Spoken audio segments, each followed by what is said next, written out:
ప్రతి ఒక్కరూ మొక్కలు నాటాలి. హుజురాబాద్ ఏడీఏ సునీత.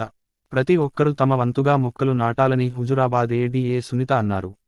జమ్మికుంట మండలంలోని తనుగుల గ్రామంలోని రైతువేదిక వద్ద హరితహారం కార్యక్రమంలో భాగంగా కాంగ్రెస్ పార్టీ కిసాన్ సెల్ మండల అధ్యక్షుడు వీరమనేని పరశురాం రావుతో కలిసి మొక్కలు నాటారు.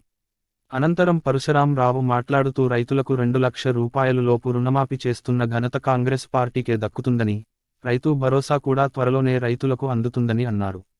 ప్రతి ఇంటికి 6 మొక్కల చొప్పున మొక్కలు నాటి పర్యావరణ పరిరక్షణకు పాటుపడాలని కోరారు. ఈ కార్యక్రమంలో పలువురు ఉన్నారు.